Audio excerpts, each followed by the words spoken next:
I think the Honda BRV deserves an award, but it's not what you think.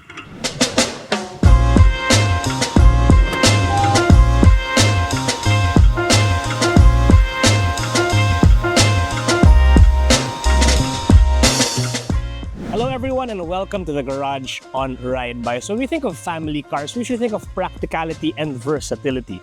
Well, what we have here today is Honda's answer to that, and that's the BRV. So this car is super practical, has a lot of seats, 7 seats inside and 5 doors for you to carry a whole lot of stuff. And the best part is that it makes use of Honda's tried and tested subcompact formula, but puts a very practical spin on it. So under the hood, we have a 1.5-liter naturally aspirated inline-4 engine.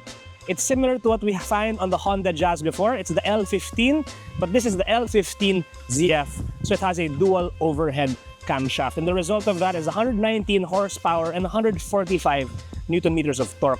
And that's quite a lot for a subcompact multi-purpose vehicle like this. But we'll go into the performance of this car a little bit later. For now, let's take a look at the styling. So up front, kita natin, it's your very typical Honda styling. You can see elements borrowed from the likes of the Honda City, the Honda Civic here up front with this chrome grille garnish up here and the LED headlights here. It also gets built-in fog lights. So it's worth mentioning that this is the 1.5S CVT variant, which is not the top-of-the-line version. As such, you miss out on some of the finer details like the silver bash plate here at the bottom and other accents. Now moving on to the side, you do get nice two-tone alloy wheels which measure 17 inches. It's wrapped in 215/55 R17 tires, so medyo makapal yung gulong, gives it a very good ride even on less than perfect road conditions. Kita rin natin medyo mataas yung kanyang ground clearance because this is, after all, the BRV is designed to be sort of like a cross between an SUV and a multi-purpose vehicle. Para sa hindi nakakaalam, BRV stands for Bold Runabout Vehicle. And no, di kayo pwede manood ng bold sa loob nito. Continuing, moving on to the side. So kita natin dito, meron siyang mga character lines here from the front to the tail. A straight line here which gives it a very, very sporty and, multi-purpose look, to be honest. Now, here we get body cladding on the fender flares which extends down to the side skirts.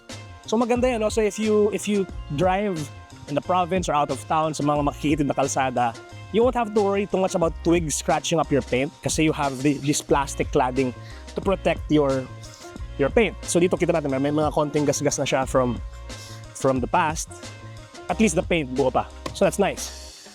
So you can see here, medyo malaki yung pintuan niya, front driver's door and the rear passenger door. Mas malapad yung rear door here. So that means there's a lot of space on the inside of this car, which we'll get to in a little bit. But moving on here to the back, I'm really liking this new seamless styling that Honda has adopted for the BRV. The previous generation BRV, I felt didn't really look that good. I think this one looks a lot better, a lot sleeker, a lot sportier, and nowhere is that more evident than here in the back. So gone is the single assembly taillight, and you get 2 taillights here that give it more, medyo may pagka, it reminds me a bit of the Honda Accord, a bit of the Honda Civic.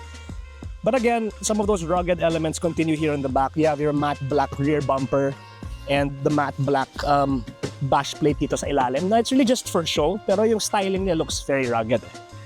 So with the exterior and the aesthetics out of the way, it's now time to go inside and see what this car is like.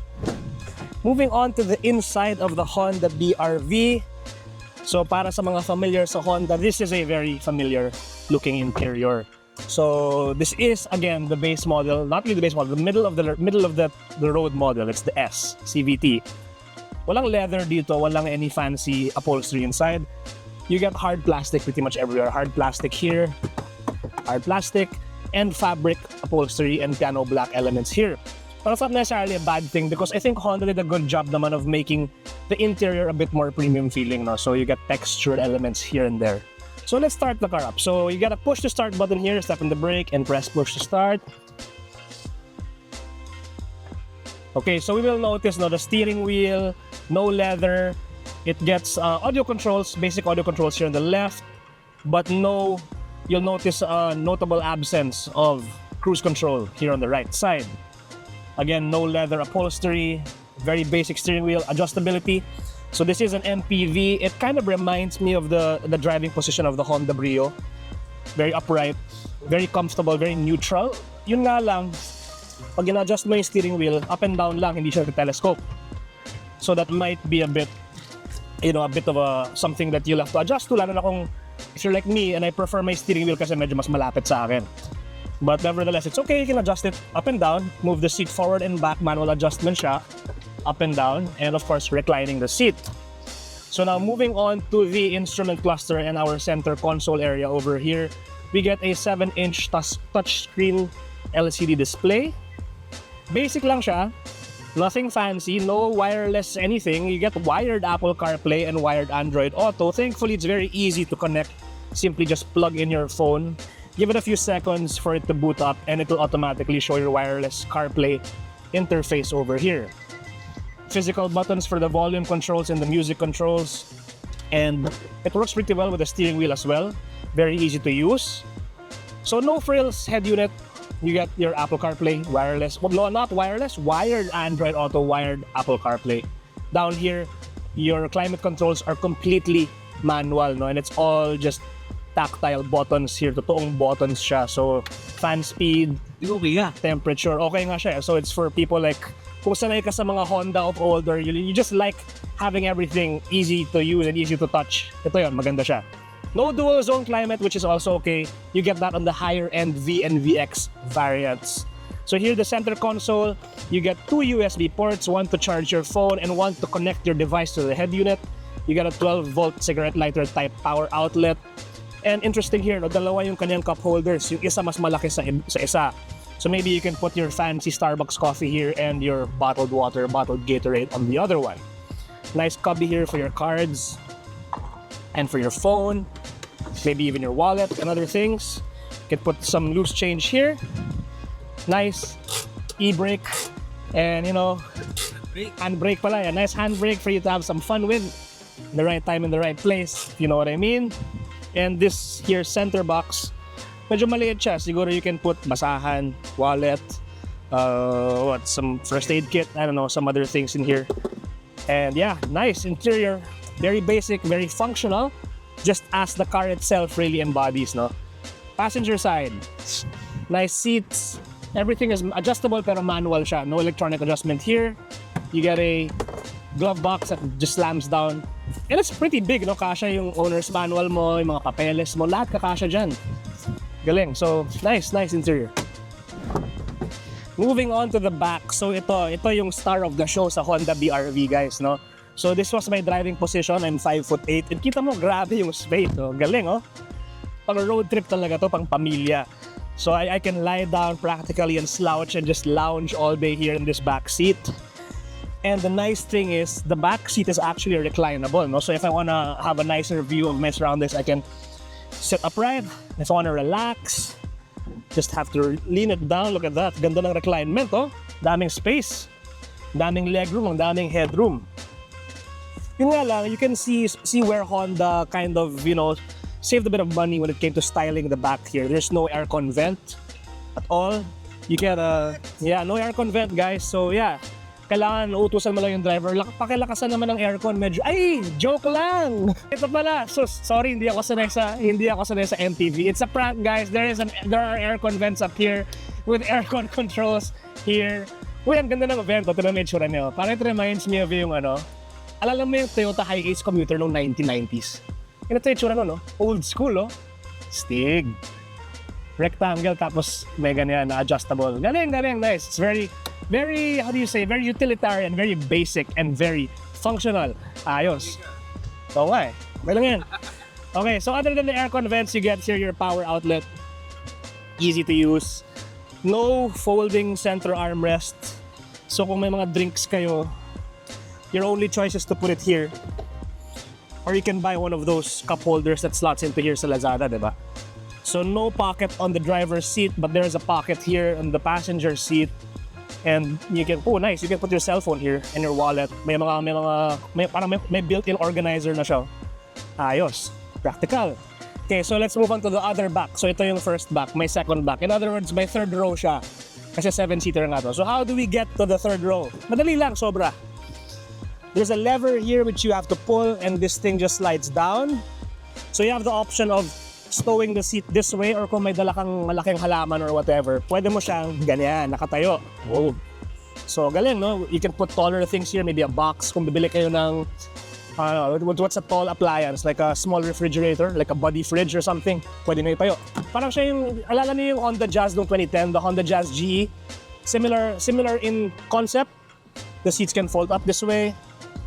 Pero lalo na yung Jazz na yun, the seats could fold up also eh. The where you're sitting could fold up. This one doesn't do that, but it folds forward for you to stow taller items. Now, here, third row.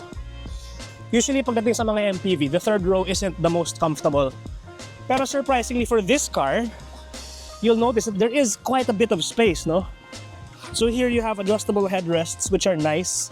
So you can put that up there. And when you fold this thing down, like that. So as you can see here, so hindi naman siya sobrang sikip, although my knees are already close to making contact with the front seat. And if the passenger here does wish to recline, it's pretty much out of the question for me to sit here. Pero kung, you know, for the sake of being able to seat 7, this is very, very capable.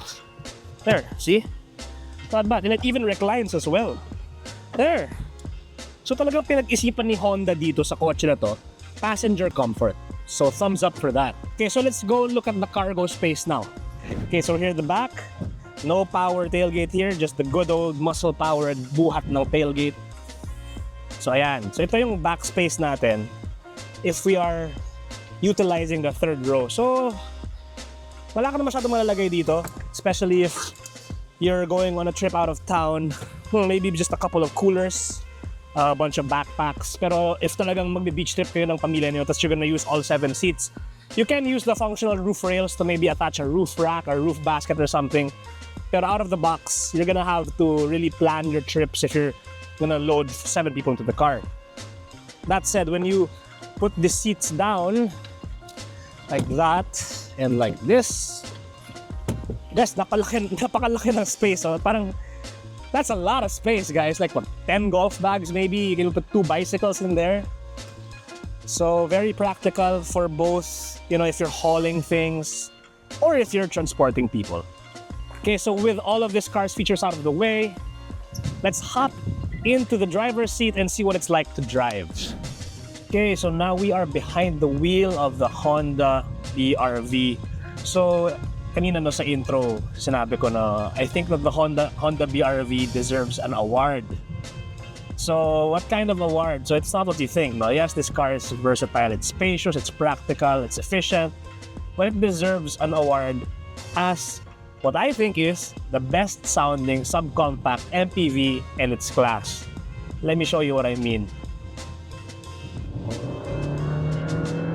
So there you have it, guys. That's the sound of the induction noise of the engine, which is a 1.5 liter naturally aspirated inline-4 engine.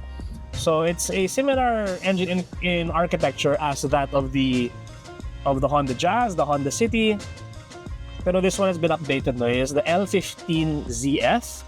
It has a dual overhead camshaft, and that means it has a bit more grunt and a nicer sound, in this case an induction noise. There we go. As compared to its single overhead camshaft sibling. And in an MPV, that's a very, very welcome surprise. So we get 119 horsepower, 145 Nm of torque, which is average. But yeah, of course, as a driving enthusiast, I love a good sounding engine. And this reminds me of my old car, which was a Honda Jazz, which I loved very much and drove everywhere and modified quite a bit. So yeah, on the highway and on the city, this engine is very responsive. It has enough torque, enough power to get you going at a respectable rate of speed. So right now we're cruising at 80 kilometers per hour. No stress whatsoever, just handling it very well. Speaking of handling, so this MPV has struts up front, torsion beam at the back. Nothing special, nothing great to write home about, but Honda seems to have tuned it very well to be more on the comfortable side of things, no? Here in the undulating hills of Cavite. The suspension does a good job of soaking up the road imperfections. And when things get a bit twisty, there's not a lot of body roll, just enough that you would expect from an MPV like this. So very nice driving dynamics, very nice performance. I like how the steering, despite being light, has a bit of weight to it. So it's not like you're driving, an appliance. It's actually feels like this has some sporty nature engineered into the design. So there is one thing to note though, however, when it comes to ergonomics, is that the steering wheel does not telescope. So if you're like me and you prefer your steering wheel to be closer to your torso, you'll just have to adjust, no? Just a bit of adjustment. Now moving on to technology. So the BRV, there's the 1.5S, which is second from the base model. The base model is the manual transmission. This is the CVT, the automatic one. You don't get any advanced driving assistance systems whatsoever. You don't get blind spot monitoring. You don't get lane keep. You don't even get a backup sensor. You do get a backup camera, which is, more than enough if you've been driving for a while, or if you're extra careful, just be mindful na wala kang backup sensors. Also, the infotainment display is fairly basic. It's a small 7-inch unit, LCD touchscreen unit. I have my iPhone wired in. It has a wired Apple CarPlay and Android Auto. The touchscreen is nice. It's responsive. There's no latency. It's like you're using a modern tablet or a modern iPad, which is very nice. No frills, nothing to set. You just literally plug your phone and go. Talagang plug and play lang siya, guys. That being said, if you're someone who craves a bit more technology and you have a bit more budget to spare, this car is 1.155M. If you're willing to go up to mga 1.39, 1.4M, you could get the top of the line VX, which gets Honda sensing technology. So that's Honda's ADAS suite, adaptive cruise control, 360 camera, blind spot monitoring, all of those features that, could just give you a bit more peace of mind. Also, with that money, you're paying for a bit more premiumness, kumbaga, premium features. So you get leather steering wheel, leather upholstery, and a much nicer interior when compared to this. But this interior is pretty good. It does the job, and you really can't complain about that. Fuel efficiency. So yeah, this engine, 1.5 liters, you'd expect just the right amount of efficiency. And let's be honest, L15 engine is getting a bit long in the tooth. Other manufacturers have, they're using turbochargers, they're using hybrids, so they're able to get some really impressive mileage when it comes to fuel efficiency. This one, okay lang naman. In the city, I average mga 8-9 kilometers per liter, and I'm not exactly the most frugal driver. I open the throttle whenever the opportunity presents itself. Out on the highway naman, mas matipid talaga siya. It's around 14-15 kilometers per liter. So I'd say combined in real-world driving, na you're not really thinking about saving gas, probably gonna do 11-12 kilometers per liter.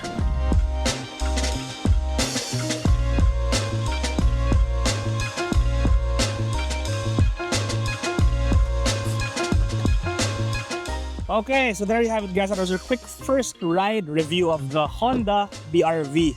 Nakatuwa siya, despite being a very practical and family-oriented MPV, it's surprisingly satisfying to drive. And a lot of that boils down to this 1.5-liter dual overhead cam engine. Napakaganda ng tunog niya, Parang it reminds me of the old B-series engines of Honda back in the day, where you really hear the induction noise from the cabin. So now let's talk about our overall ratings for this MPV. So let's start with performance. So yeah, it's a tried and tested engine, 1.5 liters, naturally aspirated.